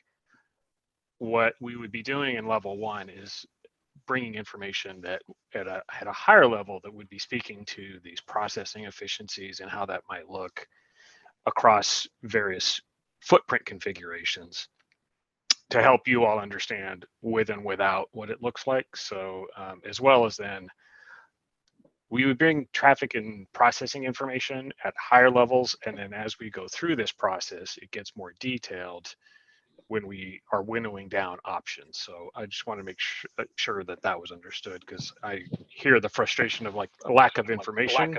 So I wanted to kind of touch on So that. basically, Mark, what I wanted to say is that we've been hearing, oh boy, we'll figure this out for like 5 years since it, or longer. It's been 20 years that you've known we'll figure it out, but we haven't gotten there. Number 3 bullet in the project purpose is provide operational efficiencies that support reliable service while meeting service levels projected for the route for 2040, long range plan. So I'm speaking to that nothing you've put here meets those operational efficiencies, nothing, and just, well, here's the sites, let's figure those out. The other thing about the sites, let's figure those out, is you don't have any screening procedure, no screening question that says, does this ruin traffic on Fauntleroy even more? Does this make that's a one-way street? You don't have anything that says, does this take out parklands, Cove Park, Loman Park, Lincoln Park? That's not in the screening. We can't screen for that. Your 8 to 10, different screening things that you come up with are all about nothing that's different between the options: seismic, resilience, operational reliability. Oh, we'll figure that out later. There's nothing this funnel works for. Yeah, that does come up in level 2. So yes, you're right that it's not in level 1, the screening questions that we have here. because So it do doesn't come in level all 2. 9 make it through level 1? Is that what you're saying? I mean, that's. the Lauren, can I try to, Yeah, go ahead. Mary? And then Maybe I'll try to. I just want to acknowledge that we're running out of time, and I really want to hear from the other communities as well. So after this, I would just respectfully like to move on to the other communities. Yeah, I think I just want to bridge the conversation maybe, and I'd be curious to hear what the whole group thinks. That what I'm sensing you're frustrated, Marty and others brought this up this meeting and last meeting, that you want to dive into the more detailed analysis where you'll actually be able to move the needle, as Judy said, but then, and we're moving slow sort of intentionally, although we had originally intended level 1 to be a fairly quick, high level process, but what I'm sensing among this group, and I just want to hear what everyone's thoughts are, some that want to go slower, meaning back to Mark's original comment that if we include alternatives that are not at Fauntleroy, it will slow the process down, and we'll need to develop those alternatives and increase our outreach to other jurisdictions and other agencies and consider other, what location specifically where we would develop the alternative. But then I'm hearing from some members of the group an interest in like jumping into deeper analysis of some of the alternatives we've already proposed. So that sort of dilemma, or that point that we're at in the project, just do we take longer with level 1 by expanding the range of alternatives and considering other locations, in which case some of those high level questions would start to have a filter perhaps? Or do we stick with this range that we've at Fauntleroy and move quicker through level 1? And as Marty points out, maybe that wouldn't actually take many alternatives off the table. We don't know, with that broad brush, those questions, and then dive into level 2, where we'll get to many of these questions and criteria that you've mentioned. So I'm hearing from the group that some people want to go slower and some people want to go faster. And I just want to throw that out there and, see what you have to say about that. Thank you, Hadley. Scott, you've had your hand up for so long, and I imagine it's not a response to that, but do you have any thoughts on that? I'll just call you. Well, yes, actually, as far as the alternatives are concerned here, there was one thing that I'd mentioned previously to Hadley or whatever else I didn't see on the alternatives, which it would basically be kind of an adjunct to number B, which was basically to expand the dock, in other words, to 124 cars. And what I had suggested, was rather than have the dock go out, was to add a second level. To add a second level to have 62. I mean, all the cars are driving up and down ferries anyway. They could drive up to on the dock. They have a shorter dock, and you could still have 186. Would be one of the alternatives for B. I went through all of the alternatives. Our present situation is not an option. It's totally inefficient. And we do not get the through that we need as far as what's happening here. But I recognize that contrary to some people, in other words, as a Vashon resident, yeah, C would be great. But again, I want to work with all groups along that line. And I think that if they were to move the ticketing, that I would be a reasonable compromise in the fact if you move the ticketing 2 hours out there and had no parking between the Lincoln Park area that you're taking over for your load. In other words, so therefore people could queue there and then rush on down the dock, and they wouldn't have to worry about interfering with traffic or anything else along the line here, that would be a good compromise. And the main thing here is to get in helping Fauntleroy is to get as many cars off the street. And again, if we're up the street and it's going to get even worse all the way back to California and such here, shortening the situation with more of a load would work out better. Final thing here, which you had situations as far as supplemental consideration. I was mentioned previously, but I want to reiterate it here. A second slip would be a major supplemental consideration here. The overhead load, I think, is safety, but it's also efficiency as in getting people off the dock and onto the ferries quicker. If you have a second slip, and living on Vashon, I can say firsthand here, it makes a huge difference as far as the dwell time and getting the ferries in and out.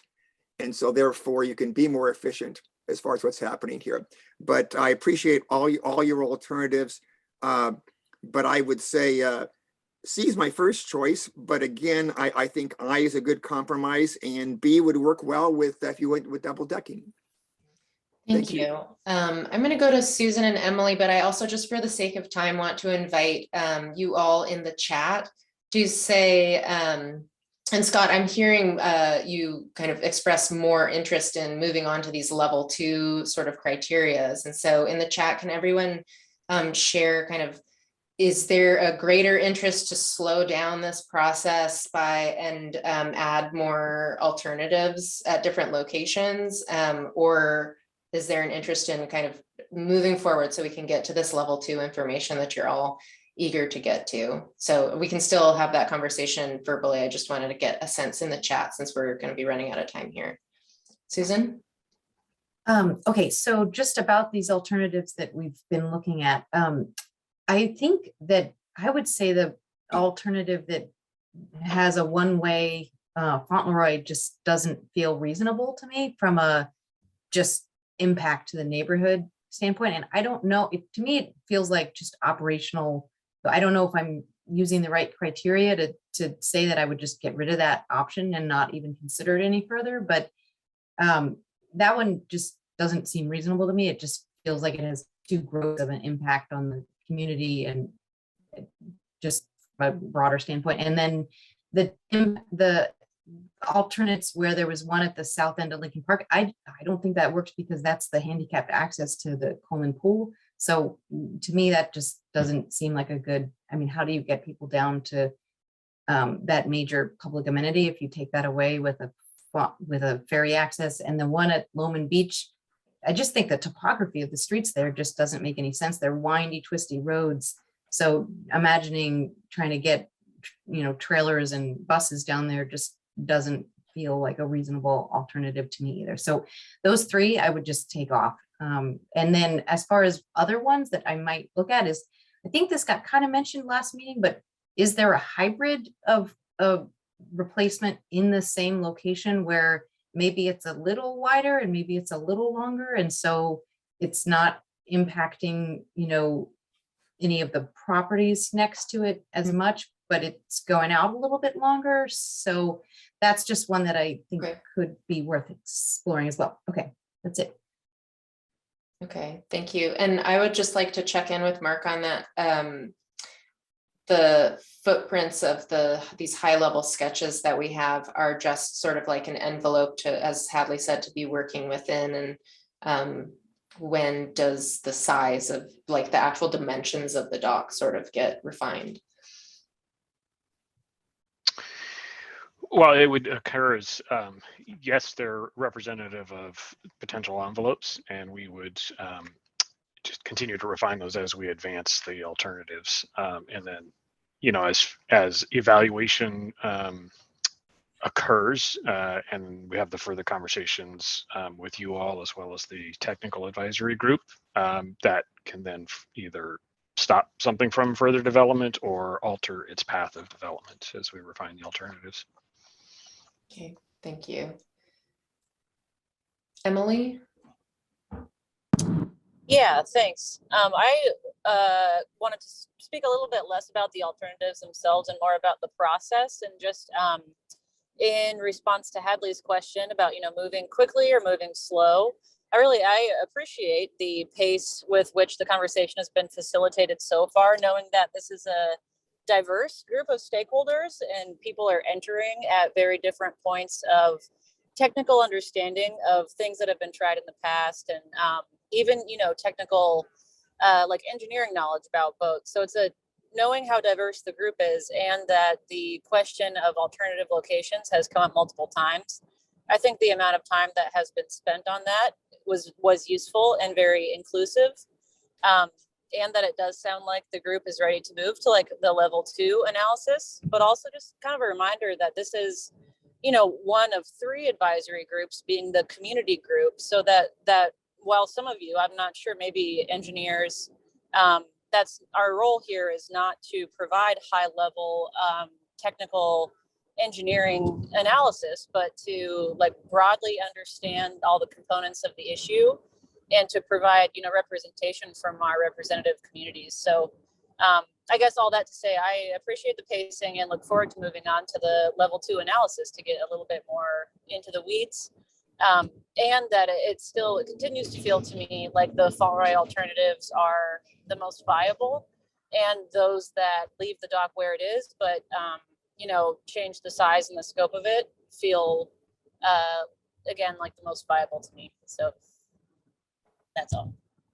Okay, thank you. And thanks to folks who are adding their thoughts in the chat. And if what Emily said resonated or you disagree, please share that in the chat. Since we have 13 minutes left, so we're going to also kind of hold off on getting into the community outreach so that we can kind of prioritize this conversation for the rest of our time. Scott?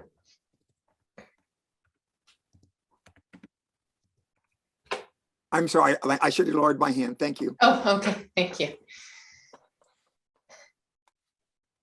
So I'll turn my attention to the chat now.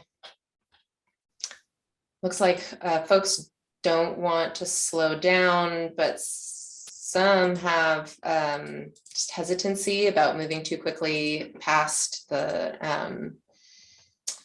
level 1 process and the location specifically. I'd love to just kind of get the full view on kind of where we landed with the alternate locations. Let me see. So it sounds like where we landed with the map information is that the information on the map is adequate to make the determination, and there wasn't an overwhelming need from the whole group to see additional information from the purpose and need statement. If you feel comfortable with that approach, can you just put a yes in the chat, or a no, or a not sure?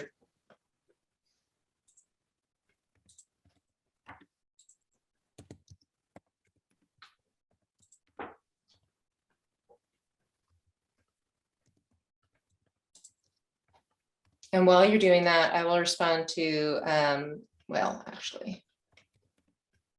Lauren, I'm sorry, I was reading the chat and I missed the question.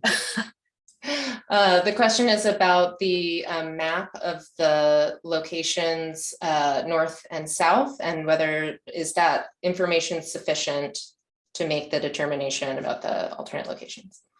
Thank you.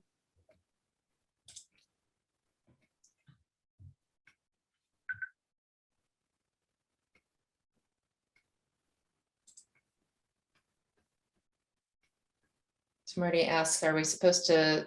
No, this isn't the moment to say which one you like, though obviously, everyone's going to have some ideas. But now is really the time to say, is this the right, is this a range of alternatives that is going to allow us to move forward and explore all of the things that you would like to explore in the next phase, and make sure that we're only doing that for alternatives that have the potential to meet the purpose and need. So we're not looking at erroneous locations or alternatives. Lauren, you're asking the question in the chat. You're asking, is the information on the map sufficient to proceed with focusing the alternatives on the Fauntleroy location? Yes. Is that correct? To Yes. reframe it a different way. And you're saying, say yes, no, or unsure in the chat.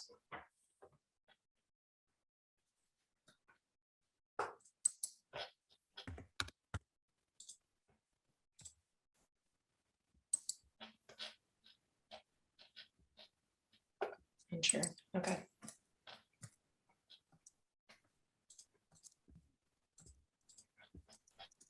All right. I'm not sure we're going to have time.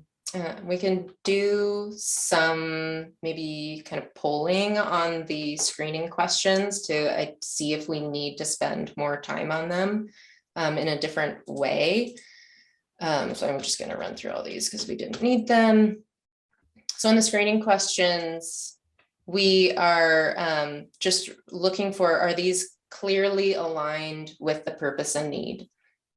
So the point of the level 1 screening is to determine if this range of alternatives that we've looked at meets the purpose and need. And so this is the list of questions that we had presented at the last meeting that you've had a couple of weeks with.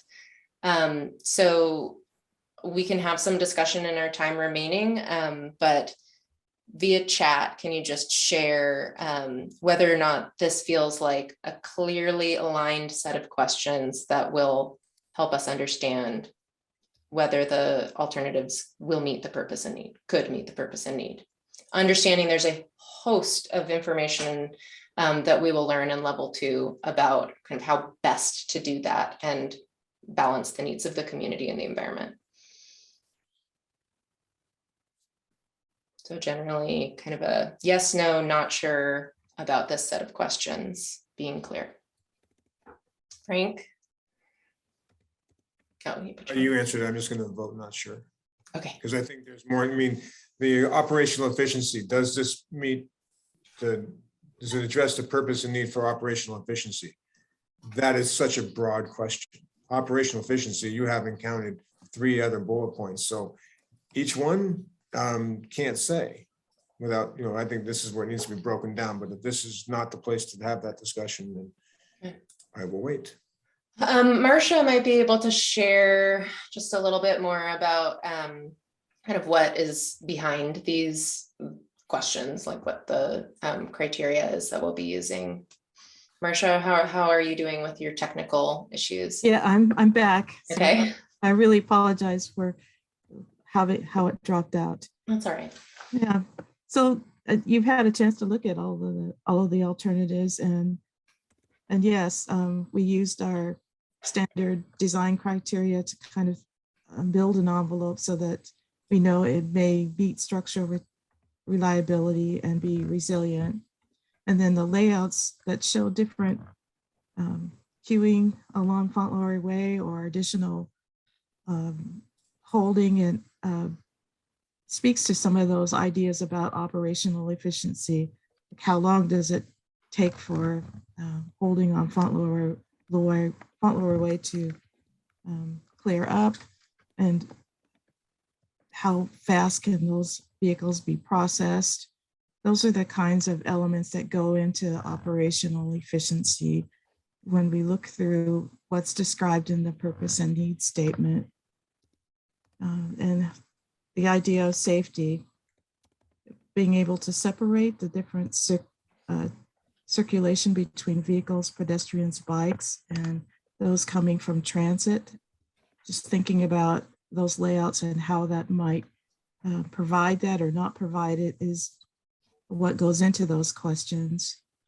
The growth in travel demand as stated in the purpose and need, and as others have talked about tonight, how available are connections to transit nearby, and as in future plans. Those are some of the criteria that we use to look at how well do those alternatives, the conceptual layouts work towards meeting it. And we talked a lot about cost, so that's another component as well. Thank you. And thanks for all the thoughts coming in on the chat. Looks like there's some unsureness about whether these will actually eliminate any alternatives, which is kind of to be seen. And we do have our meeting with the technical advisory group at the end of this month to get more input on these. So I think we probably should start wrapping up here, and can share a little bit about the community outreach that we have in mind. But I will just say we'll be taking all of this really amazing feedback back and kind of sorting out any adjustments that we need to make.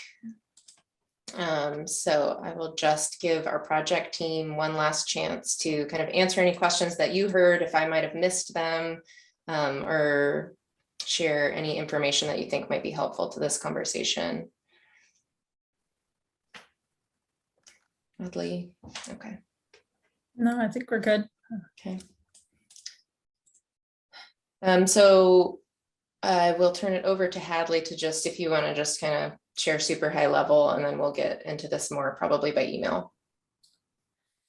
Yeah, let's say what I know we're running out of time, so I just wanted to tee this up, and we will discuss as a team whether we should hold together another CAG meeting before we do the public outreach to make sure you have a chance to discuss this, or we can do some of it by email. I saw a comment in the chat that you want to know sort of what we're planning for the community engagement, and some of you mentioned last time, pointed out that some of these alternatives will be of high interest to members of the community, and maybe some members of the community who haven't been following along with the project so far. So we really want to make sure to do broad engagement at this stage of the project. And our plan is to hold 2 virtual community meetings, one during the day, sort of a midday meeting, and one in the evening. And then also rerunning concurrently an online open house for a couple weeks where people can go through the information on their own and submit comments in writing. So that will all happen end of April and early May. And that will be opportunities for people interested in the project to ask questions, to hear all of this information that you've reviewed over your last several meetings presented directly to them, and to get feedback from the community on the range of alternatives that we should be considering at this point, and also just make sure everyone understands the purpose and need and the reason for the project and the challenges that we're hoping to address with the project. So our outreach will include lots of different methods for getting the word out. We'll be using the website, email notifications. Our project listserv is getting pretty extensive, so we'll use that to send email updates out to people who've asked to be kept up to date on the project. Press releases, our social media channels, our WSF weekly newsletter that goes out every Thursday, the video screens on the vessels. And then we're also hoping to brief some community organizations directly, which we've done several times already, but this would be a really good milestone to come back to some community groups and give a briefing and have a conversation with those groups. So what I'm hoping to get from you, we're out of time today, but we'll do this by email or maybe pull together another meeting, but you can be thinking about it, is your help in energizing your communities to contribute to the process and share their thoughts. And your help, if you're interested, and if you're online and on social media and sharing information about the online open house and the public meetings, and we'll provide you the tools to do that. And also, you're perfectly welcome when we send out the email to share that with members of your community, neighbors, friends, groups that you're involved in, to encourage them to participate in the meetings, and they can follow up directly with us or with you as ambassadors to your communities for that information. And then also we'll be offering you flyers if you're interested in paper copies of information. We're happy to get that to you to help share the information with as many people involved as possible. So that's kind of what I'm going to leave you with. That's our plan. We would like to have more conversation about it. And if we're missing anybody that we should be making sure to engage at this stage, and if you know of a group who would like to have a community briefing or have a presentation by the project team, that would be great. And then I see in the chat from Victoria that she says she'd like to hear the feedback from the community meetings, which is a great closure here, that our next meeting, we will definitely be bringing back after the community outreach is over, all the feedback that we heard and sharing that with you and the other advisory groups as well. Thank you. So I know we're out of time, but any, thank you, Marty, for that suggestion about the Morgan Community Association. Yeah. So I know we're out of time, so we don't need to take specific feedback. You know, we'll do that. We'll find another way to do that and get back to you. But does anyone have any questions on why we're doing this community engagement, or sort of broad level questions about where we're at right now?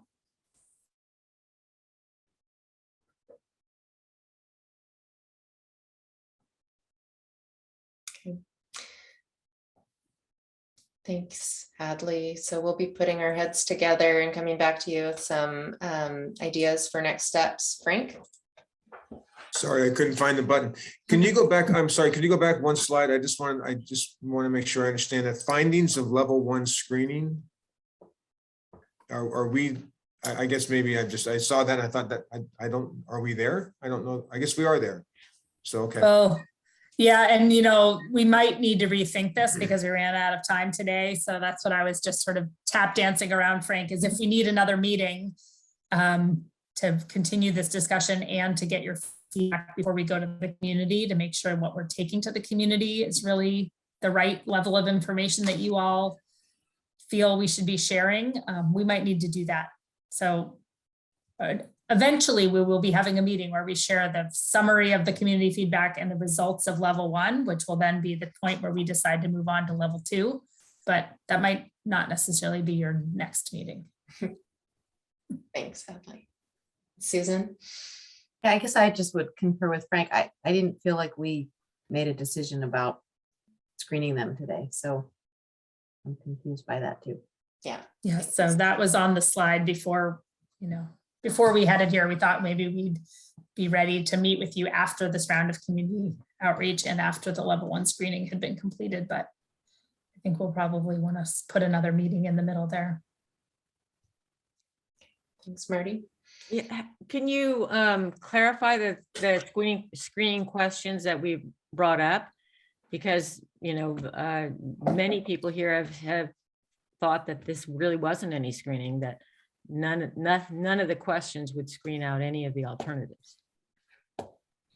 So, but if that's not the conclusion you came to, you know, I felt like, but, you know, maybe you could broaden or let us know how you would make decisions on some of, you know, because your purpose and need even includes, you know, the community goals and culture, and it's not all traffic, and, you know, so you know, you've got some other things you need to flesh out. Thanks. Yeah, to Hadley's point, I think we'll put our heads together about how to get that conversation continuing, since it sounds like it doesn't feel resolved. Yeah, and I see a comment in the chat to that effect, and I heard some other comments throughout the meeting that we need to provide more information about what the level 1 screening will include, what type of analysis. Marty, can I just ask you a follow-up question? Are you concerned that it won't screen anything out, so we'll sort of be at the same place we are now, or that it would screen something out without the right level of detail? Unfortunately, I sort of have both, you know, in my head. Okay, that's what I'm hearing. And I have, you know, there's people that have not been included into this process whatsoever, who's, you know, who live in Lowman Beach, for instance, and have, and so, you know, there's ways that this seems like you're trying to be complete, but that you've really not given. It's like, you know, you have a screen for safety, but you have no information on how they differ at all in safety. Does that help you to understand some of the problems we're having here? Yes. Okay. Okay. All right, well, more to come. Thank you to everyone for participating and sticking with us through this. And we will follow up very soon with more information on how we are going to move forward. I really appreciate you taking another 2 hours out of your evening to spend with us. And I hope that you have a lovely rest of your evening and a pleasant rest of your week. And we'll be in touch. Thanks, everybody. Thank you. Thanks, everyone. Good discussion. Thank you. Good night. All right. Good night. Good night.